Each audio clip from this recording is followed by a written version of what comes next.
सोई जाने जय देत जनाई, जाने तुम्हें हो जाई। सोई जाने जय देह जनाई, जाने तुम्हें हो जाई। यह गुण साधन से नहीं होई, तुम्हारी कृपा पाए कोई कोई। यह गुण साधन से नहीं होता, आपकी कृपा से कोई कोई पाता है। स्वयं में और यह जगत ही प्रमाण है ईश्वर होने का, और कोई अलग से प्रमाण नहीं। यह जो जगत दिख रहा है, जो कुछ दिखाई दे रहा है, यही सत्य है और यही प्रमाण है। स्वयं मैं भी प्रमाण हूं, पर मेरी भूल यही है कि मैं सदैव अपने को उस ब्रह्म से विलग मानता, अलग मानता, उसमें अपने को लगाता ही नहीं। यही भूल होने से मैं नास्तिक हो जाता हूँ और उस ब्रह्म से दूर हो जाता। यदि मैं अपने आप को उसमें लगाएं, इस जगत को उसमें लगाएं, तो फिर यह भेद जाता रहेगा कि वह ईश्वर का क्या प्रमाण है, कहाँ है वो ईश्वर जिसे सारा जगत खोज रहा है। तुम्हारे प्रत्यक्ष दिखाई देगा, तुम में, तुम्हारे बाहर इस जगत में सब जगह ईश्वर ही है। यही ईश्वर का प्रमाण है, क्योंकि जगत ईश्वर से विलग नहीं है, ईश्वर जगत से विलग नहीं है। जगत ईश्वर एक रूप है, पर अलग अलग भ्रांति होने से अलग अलग प्रतीत होता है। ब्रह्म ज्यों का त्यों है, पर ज्यों का त्यों प्रतीत नहीं होता। यही भूल है।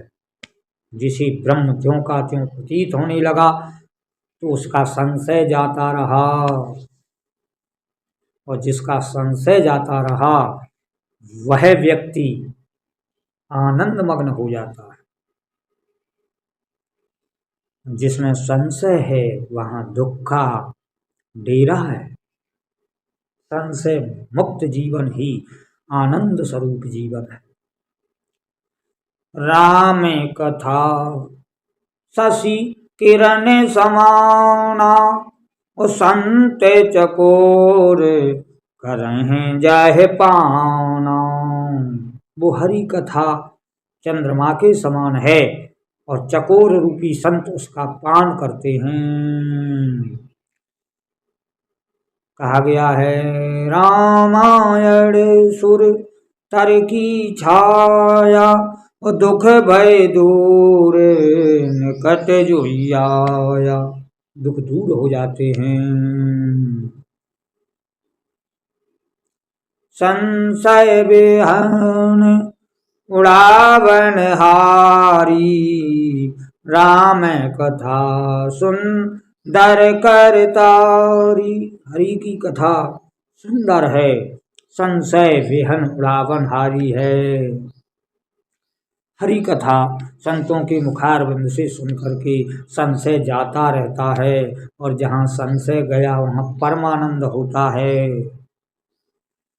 इसलिए इस जगत को ब्रह्ममय देखिए, अपने आप को ब्रह्म में देखिए, ब्रह्म में लगाइए, ईश्वर में लगाइए, समर्पित कीजिए ईश्वर को, और यह जगत भी ईश्वर में देखिए।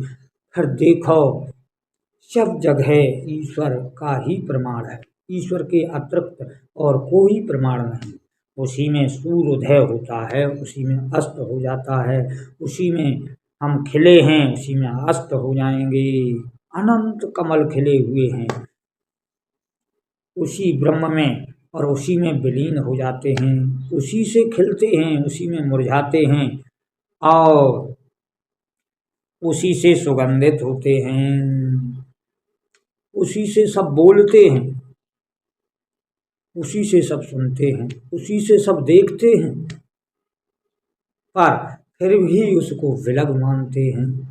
ये देखना, सुनना, बोलना, अनुभव करना, ये क्या है? ये सब ब्रह्म है, ईश्वर है। ईश्वर का ही स्वरूप देखना है, ईश्वर का स्वरूप ही सुनना है, ईश्वर का स्वरूप ही बोलना है। फिर ईश्वर से ही सुनते, ईश्वर से ही बोलते, ईश्वर से ही कहते हैं। सब कुछ ईश्वर होने पर भी हम ईश्वर को विलग समझ के उससे दूर हैं।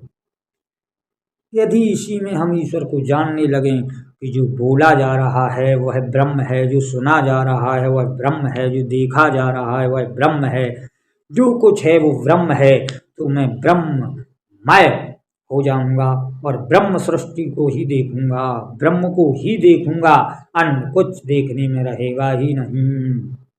तो फिर सारे संशयों का निवारण हो जाएगा। यही परम तत्व है, यही परम तत्व है। क्योंकि ब्रह्म को ज्यों का त्यों कहा गया है, पर वो ज्यों का त्यों दिखाई नहीं देता, भिन्न भिन्न प्रतीत होता है, जबकि वह कभी परिवर्तित होता ही नहीं, जैसा है वैसा ही है। जैसे प्रकृति परिवर्तनशील कही गई है, पर यह जब से रचित है तब से इसका काम एक ही है, परिवर्तन करना। इसलिए इसका जो नियम है परिवर्तन करना, वह अटल नियम होने से प्रकृति में कोई परिवर्तन अभी तक नहीं आया। इसलिए ये परिवर्तनशील होने पर भी अपरिवर्तनशील है, कोई परिवर्तन नहीं है प्रकृति के नियम में। इसलिए प्रकृति भी परिवर्तनशील नहीं है, पर परिवर्तनशील ही उसका गुण है। और जब से यह गुण है तब से यही एक गुण है, दूसरा गुण अभी तक आया ही नहीं है। इसलिए ये भी ज्यों की त्यों है। तो जो ज्यों की त्यों है, कहा जाता है कि प्रकृति परिवर्तनशील है, वह ब्रह्म ज्यों का त्यों है, पर यह प्रकृति भी ज्यों की त्यों है, यही तो रहस्य है। ये परिवर्तनशील होने पर भी इसका जो प्रधान गुण है वो कभी परिवर्तनशील नहीं होता। इसलिए यह प्रकृति भी ज्यों की त्यों है, और जब ये ज्यों की त्यों है तो ब्रह्म है, क्योंकि ब्रह्म ज्यों का त्यों है। सारी सृष्टि ज्यों की त्यों है, क्योंकि इसमें कोई परिवर्तन नहीं आया, इसलिए ये सब ब्रह्म है। इस ब्रह्म को भगाइए कि कहाँ ब्रह्म है, यहाँ है या वहाँ है, बाहर है या भीतर है, नहीं, हर जगह है। बाहर है, भीतर है, यहाँ है, वहाँ है, पास में है, दूर में है, नजदीक है, चित्त में है, करोड़ों में है, जबान में है, काया में है, माया में है, धरती में है, गगन में है, अंतरिक्ष में है, जल में है, अग्नि में है, सब जगह वही ब्रह्म है। मात्र यही सर्वोत्तम उच्च ज्ञान है, यही शिखर है। ऐसा जान के महापुरुष कृतार्थ हो जाता है और चौगिर्दी अपने को ही देखता है, गोविंद को ही देखता है, गोविंद गुणानुवाद ही करता है। बोलिए गोविंद भगवान की जय। जय श्री राधा कृष्ण नमः।